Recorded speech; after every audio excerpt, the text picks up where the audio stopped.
Season 2, Episode 2. The wheels are slow to turn in the Hollywood industry to minimise risk on the set of television or movies. Harrison Ford is injured on a Star Wars set in the Millennium Falcon. Alec Baldwin was involved in a non-set fatality. And there are material challenges with credible failures in work that is designed to be thrilling and exciting. Well, generally fun. Movie making may not seem to be volatile, uncertain, complex or ambiguous like mining or oil or gas and other matters revolving issues of process safety. But nevertheless, things do go awry, albeit in a casual, more relaxed, well, inverted commas, more relaxed work environment. We also devote this episode to transportation of gas in your car for a weekend barbecue. Enough is enough is a new movement. That's another issue we traverse. And then what does Trajce mean by she just smiled and gave me a Vegemite sandwich? Well, you better listen in and find out. This episode contains a reference to a fatality. Some listeners may find its contents distressing. Hello and welcome to the Why Work podcast series. You are listening to Trajce Vitkovsky, Sarah Bazell and Alan Girl.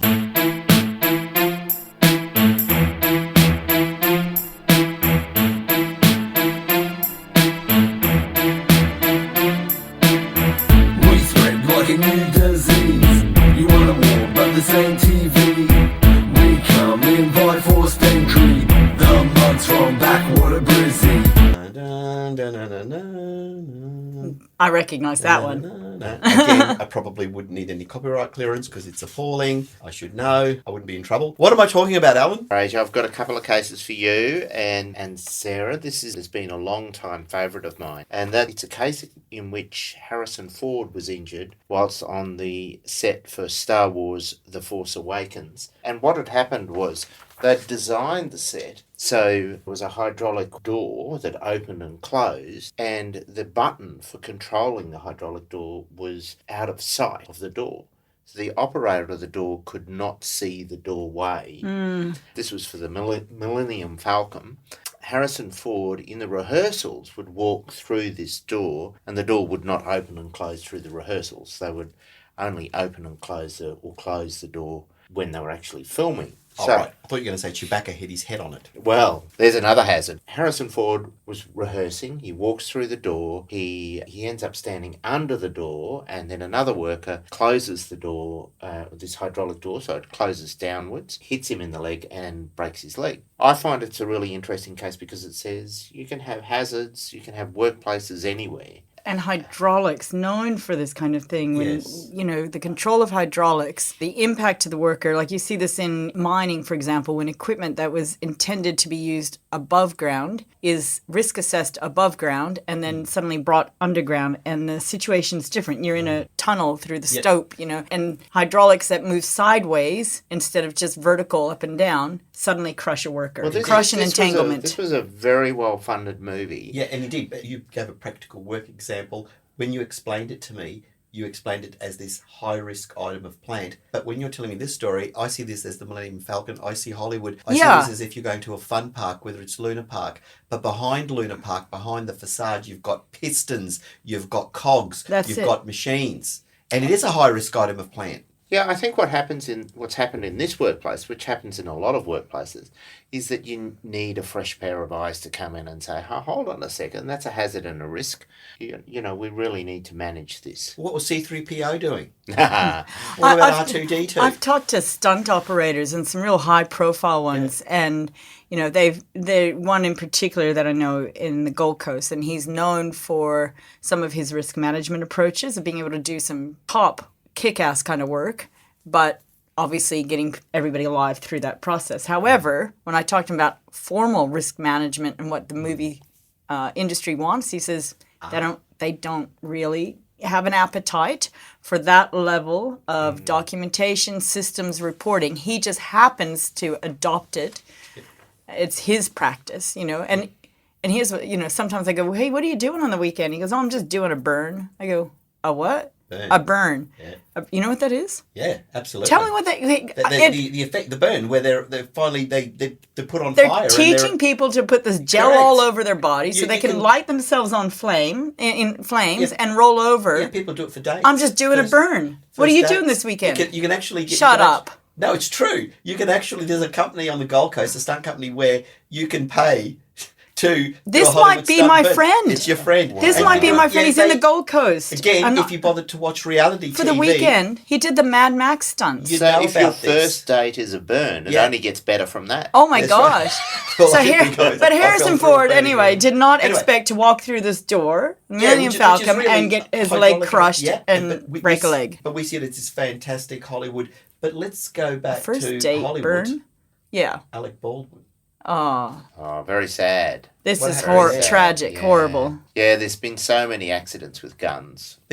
But you know you don't have to go all the way to Hollywood. We had a case a few years ago here in in Brisbane involving, it was a movie clip, a hip On a hop movie? band. Yeah, and unfortunately the facts are comparable. This is getting back to your point, Sarah, about this almost, hey man, it's cool, it's fun. What? OHS, that's for like mines. Yeah. That's Yeah. for like drilling. Construction companies, Construction oil company. and gas, and We're having fun. We're like making a Star Wars movie, or we're like doing a hip hop film clip, or we're like doing a Western. That's fun. Or we're Except catching you- ourselves on you know, video. Yeah, We're but emulating. I guess it was a similar Emulate, thing in emulate. that they were using a real gun, a shotgun, I think it was in Brisbane, Yeah. and one person pointing at another person Yeah. and then pulling the trigger. And this was a real gun.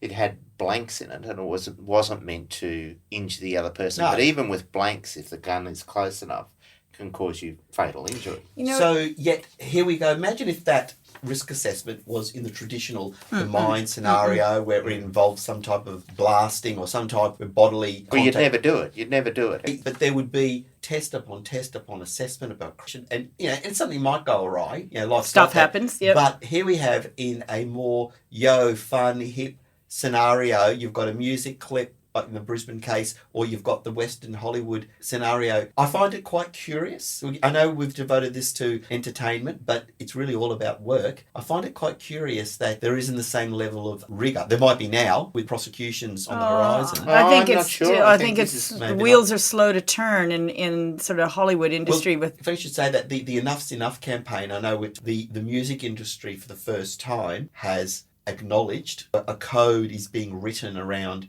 just minimising these workplace hazards. well, that's it. It's only just come up, hasn't it? Hazards. I didn't say risks.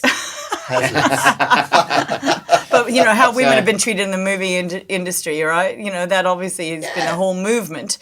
Only Correct. recently. Yes, yeah. But going back to what you're talking about, Alan, and Trajce, you and I have talked in conferences together about the workplaces that have that VUCA, the VUCA, the volatility, the uncertainty, the complexity, and the ambiguity. And those that are most commonly known are things like agriculture and mining, and some manufacturing and construction or transportation of being quote unquote higher risk. But of course, anything that volatile, that uncertain, doing stunts in movies, you'd think automatically qualified. And we've just happened to discuss that, hang on, what used to be really comfortable white collar work, because of the pandemic and the entire changing world of work, has suddenly thrown that comfortable industry into VUCA, volatility, uncertainty, complexity, ambiguity, right? Yeah, and especially that Communicable industry disease. is VUCA. Fear. And often there is a solution, but the only way you find the solution is by doing your risk assessment, find what the Oh, problem and is. design ideation, boys. Yeah, right, there you Come go. on. Well, it has to follow. Yeah, You well, have to but follow. What is your business intention? Your business intention is to make a high impact movie. You start with that business intention, and then you go through the design. What's Yes. going to reinforce it? What could detract? But what's the perversity in all this is it is a multi-billion-dollar industry. Multi-billion. And they're probably investing, well, certainly not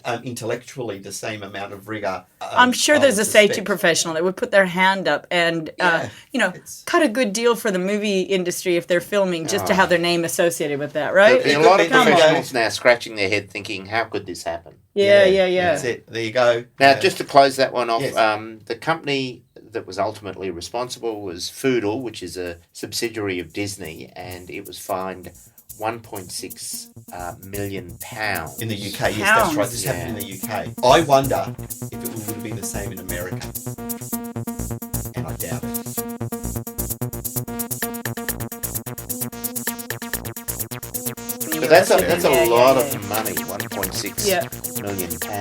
Yeah. Yeah, How not much, really. how No much one did was Harrison killed. get? No, not really. That would we have don't know. Yeah, no, you know what? That's not a lot because you know how obviously fines and there's when all facts are considered under the guidelines in the UK. Similar along the Scandinavian models, it's quite well. Yeah, Yes, it's probably yes, low, yes. really. If you think Conservative. about Yeah, it. you're right. The 'Cause fines are bigger in the UK. Yeah, exactly. Well, yeah, but it's based on had it have been a non-subsidiary of one of the largest entertainment, it probably wouldn't have been that high. So I like that proportionality in who is before the court. And I like you've mentioned that, Alan, too, about how the UK has a system where small business that's what I'm saying. Yeah, still they've has got to a adhere to the guideline. law. Yeah, But before it's ratcheted down for what they might be able to Yeah. sustain and So the Queensland, the rumours are that the Queensland government did consider introducing the same guideline here in Queensland, and I think it would have been a wonderful thing if they had. Yeah, so there you go. So that's a good one. I wanted to talk about another case. Yeah. This one's been published, only just come out. Yeah.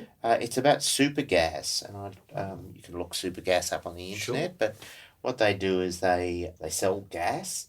gas cylinders. Which ends up in gas cylinders. In this particular case, what happened was they had a customer came in back in 2017, it's interesting that cases take so long to finalise. So back in 2017, a customer came in, they got one acetylene gas cylinder bottle and one oxygen gas cylinder bottle for their employer. So the person who collected the gas was working, and they were collecting the gas for their employer, and they arrived in a ute, and they put the gas cylinders on their side inside a fully enclosed metal toolbox on the ute.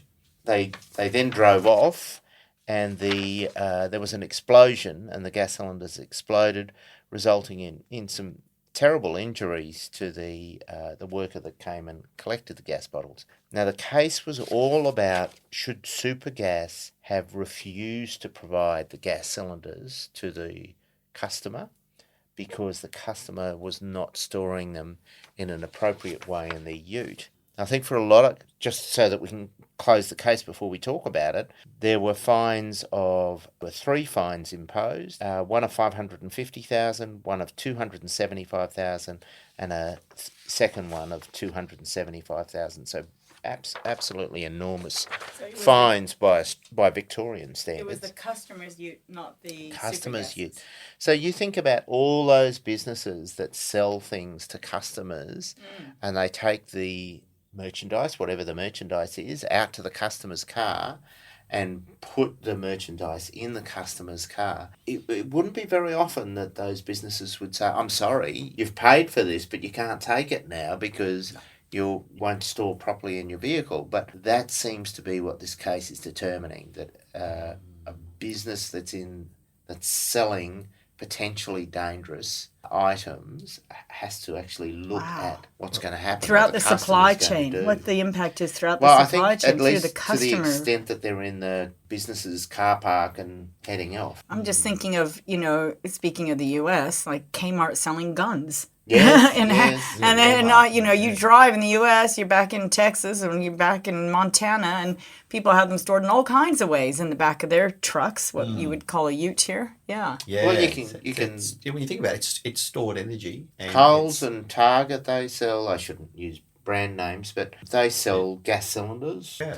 There's lots of businesses. So just to recap, it was on work time. The workers called up. The purchase was for work purposes. Yep. And it was a worker who came and purchased and collected the gas cylinders. So didn't it boil down to the worker having been trained and to ensure? No. The responsibility of the business was to ensure the health and safety of others. So the person who turned up and collected the gas cylinders was not employed by that business. They weren't employed by... No, but... Yeah. Oh, okay, so... Different... Two different businesses. A customer. Yeah, but I'm talking about the employer of the injured worker. Worker, yes. Yeah. Why the weren't case they doesn't responsible? explore that, and there may be a second prosecution that I'm not aware of. Yeah, because if you think about, look, Yeah. Sarah, if I said to you, if you were briefed to go and get a couple of gas cylinders, yep, and I would expect you it to have was for a safe barbecue. systems at work. Yeah, that was a function. Company It was- Friday afternoon barbecue. It's a work thing. Yeah, your work, and you've asked one of your employees to go and get gas cylinders from the petrol station, wherever. And right. I was more concerned from that. I mean, I understand fully with the supplier, but more like that responsibility. Yeah. That worker. So, for example, so Alan, can you go give me a couple of cylinders? We're going to put on a sausage sizzle. And you might say, yeah, but I'm the photocopier person. Yeah, I know, but just go and get it. We're all short, we just want to put this quick, barbecue on. Get it. Hurry See, up. I was looking at it from that angle to go, yeah, wait a minute. Well, that particular case is about gas, but it could be any flammable. That's right. As you said, stored energy. Yeah. Or if it was in America, can you go and pick up a couple of rifles? We're going shooting this afternoon. we're going, I shouldn't laugh. Oh, my gosh. Yeah, well, no, let's extrapolate. This was Australia. Righto, listen, we were invited to a mate, private land. We're going to do a bit of roo shooting, or pigging, as they call it here. Oh. So I'm digressing clearly, but my point is, I don't know anything about guns. I photocopy, and it's the same thing. It's like, I don't know. I mean, do you know how to store gas cylinders? Well, it could be, they should have been upright. But if the worker didn't have a ute, well, you shouldn't be putting the gas cylinders inside a car. So it's more, I was more interested from the responsibility from the end of the actual from that. But if you go down to your local petrol station and you do swap and go, for example. You get I've done that. Your gas cylinder. So you're saying the petrol station's now petrol station now liable? Check. Wow. Well, I think if that Victorian decision is followed, it could be. And that's the thing. And I always find it curious how, when you top up for your mower, it just tells you, put your thing down, I do mow, just for the record. What is it? What's it? Can. No, it's a canister or a can. What do you call the? Jerry can. Jerry can, thank you. Put your thing on the ground. And so, all right. And I'm putting in my 5 litres. But, of course, I worry about someone from behind not seeing me and just running me over. That's their place. That's their system of work. Put it on the ground, because where else are you going to get the petrol? I'm telling you guys right now, that whole discussion we had about immersive technologies, VR, having a 2-minute experience that can really put you in place and space and have you see these scenarios and unpack this would be so useful for learning, education, and awareness. Yeah. Boom. Ready to go for that education. What if you were doing... To avoid the boom. That's right. What if you were doing that and you were stung by a bee? Yeah, and they go, like this, and then suddenly the petrol's going everywhere. And he's wearing his heels as he's filling this petrol. On that note, Jerry can. Before we wrap this up, Dexter has now a new harness. It's a full tactical response. Oh. And he looks the biz. And now people used to be scared of Dexter because of his look, so they'd cross the road. Now people are crossing the road because they might think they're going to get arrested for something. He looks like the biz. Like he's a sniff dog that he could find there. He sniffs. It's because they were designed for just, finding things. Yeah, find the drugs that I'm carrying. Man, this dog, so he's got the full sleek, I managed to procure, and he looks like the real deal. I'm going to try and find some badges or lapels. Yeah. Like in training or something. It definitely needs that. I got pulled over in an airport once. The dog stopped, and I'm thinking, what? A beagle? No, what kind of dog is a beagle? Yeah, was they've like got beagles here. Yeah. No, it was like a German Shepherd. Oh, wow. Okay. Yeah, it was a tough dog. It wasn't just a beagle. It was a tough but dog. the beagles are good for sniffing out because they're wide for food, so they're really good at sniffing out contraband food and drugs. This dog stopped me, and I was worried. I'm thinking, what's been smuggled in my bag? Yeah. Oh my gosh, no, Vegemite. They're trained to sniff Vegemite. It's one of their tests as well as drugs. But it's sealed. You're allowed. No, it wasn't the point. The point is, thank goodness, it was just Vegemite, right? Bringing it up. Yeah, that's right. But apparently, watch out if you're carrying Vegemite too. So you were taking Vegemite overseas? Overseas, yeah. She just smiled and gave me a Vegemite sandwich. Dun dun dun.